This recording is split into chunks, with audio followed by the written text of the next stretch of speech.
De toute la force des 2400 chevaux de sa locomotive, le Rapide fonce dans l'ombre épaisse.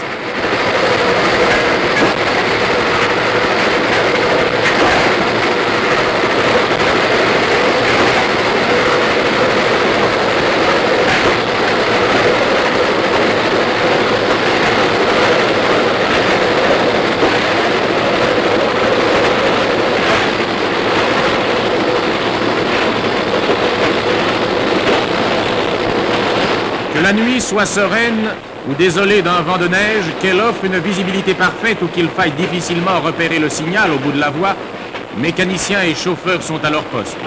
À 120 km à l'heure, 650 tonnes parcourent le rail dans un bruit de tonnerre.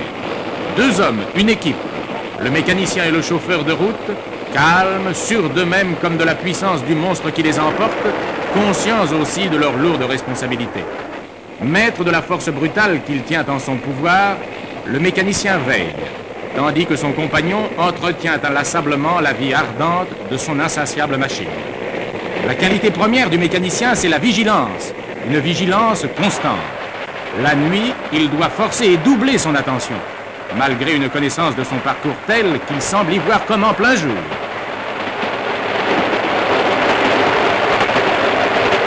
120 à l'heure. Ce n'est pour les voyageurs qu'un balancement agréable, une invitation au sommeil.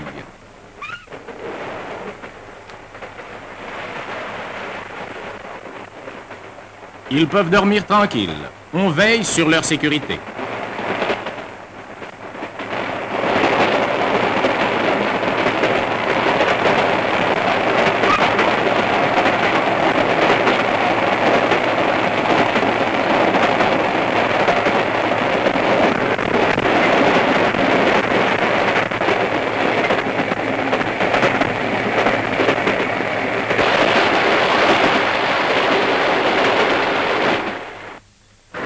Et c'est l'étape.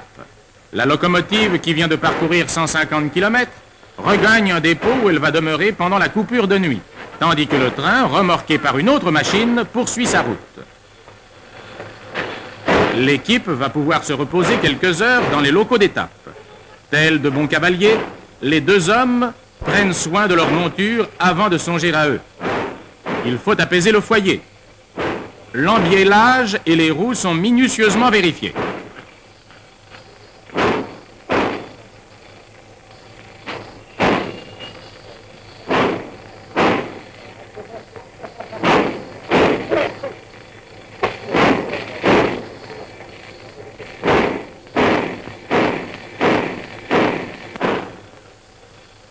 Le bureau de la feuille va confirmer le train qu'il s'agira de faire, comme ils disent, à la reprise du service.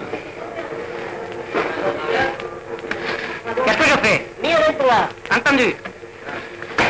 Un coup d'œil sur le tableau des chantiers de travaux sur la voie. Rien de nouveau, toujours ce ralentissement à 30 sur 600 mètres au kilomètre 468.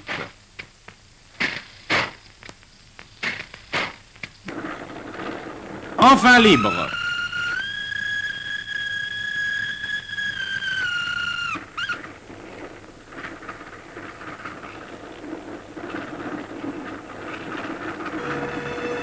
Et maintenant au lavabo.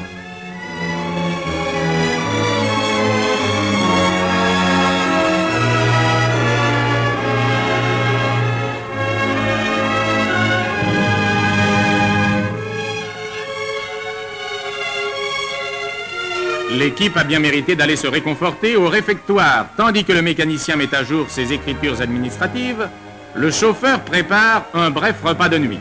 Chacun mangera, soyez-en sûrs, de bon appétit.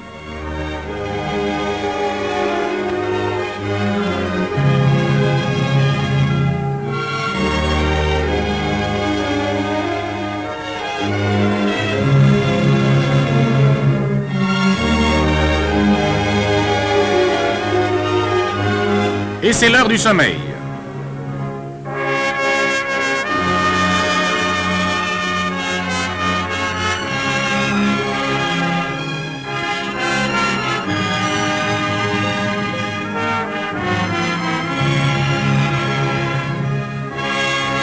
Trois heures après, réveil.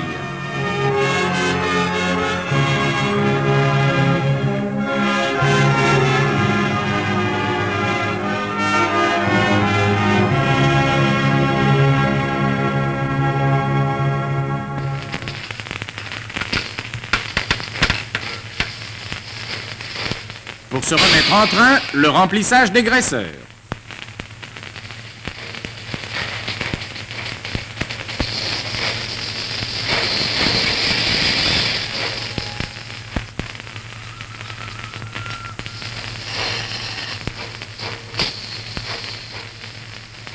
Après le plein de charbon, 23 000 litres d'eau sont déversés dans les flancs du tender.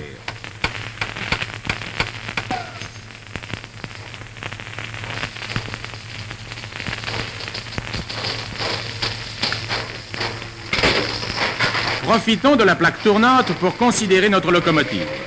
Ce n'est pas une machine du modèle le plus récent, mais c'est tout de même une belle Pacifique longue et racée.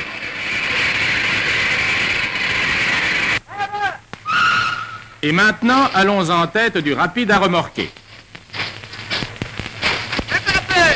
Voici un accrochage que les voyageurs n'auront même pas senti.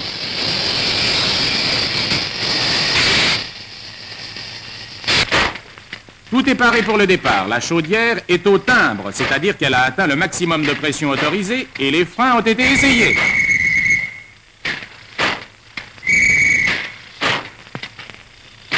En route!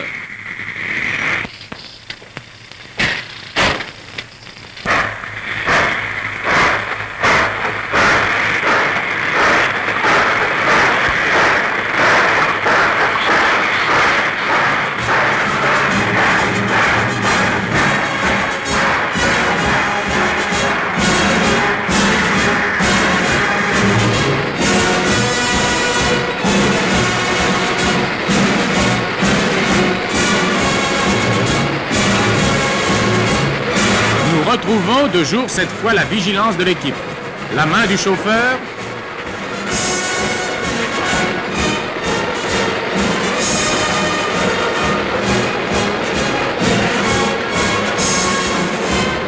l'œil du mécanicien.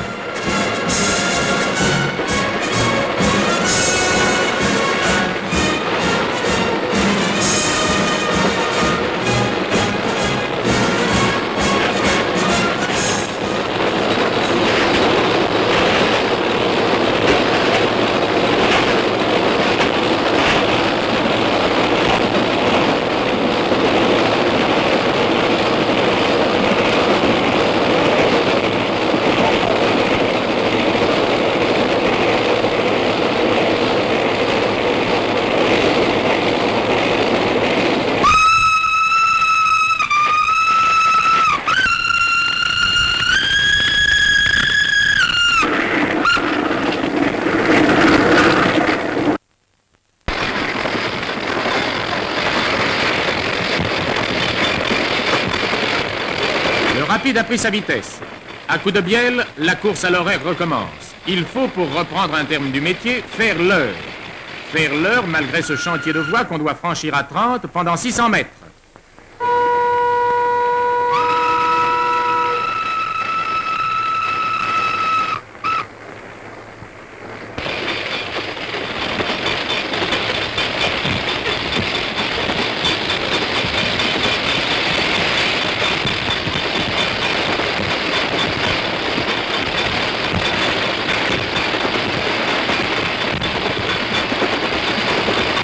Ce ralentissement a fait perdre au convoi pas mal de temps.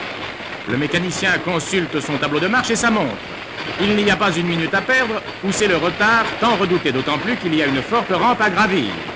Un signe de son compagnon et le chauffeur a compris, il faut de la vapeur. Inlassablement, il enfourne le charbon dans un foyer qui en dévore parfois jusqu'à 2 tonnes à l'heure.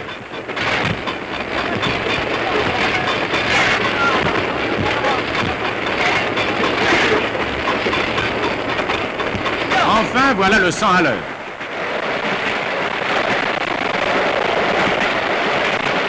Tout va bien, on fera l'heure, et les deux hommes se sourient d'un air entendu, satisfaits d'avoir évité l'obsédant retard.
Le train arrive à l'heure à son point de relais.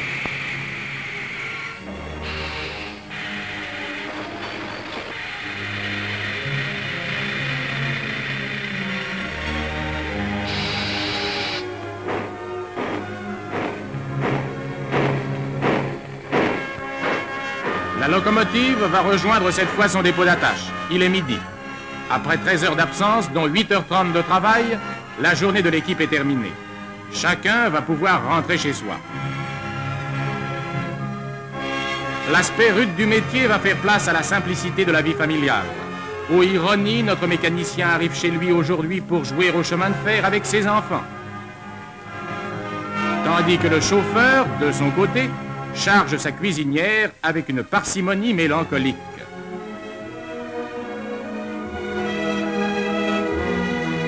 Et c'est l'éternel recommencement. Les milliers d'équipes semblables parcourent sur leurs locomotives les voies ferrées de France. Simples machines de manœuvre, lourdes machines de train de marchandises, puissantes pacifiques de trains de voyageurs, sur chacune d'elles, de jour comme de nuit, le mécanicien et le chauffeur veillent par tous les temps et trop souvent à travers tous les dangers. Mécaniciens et chauffeurs n'en continuent pas moins d'accomplir leurs tâches, conscients et fiers de leur métier d'homme. Bel exemple de l'esprit d'équipe, deux hommes, une seule pensée, le devoir.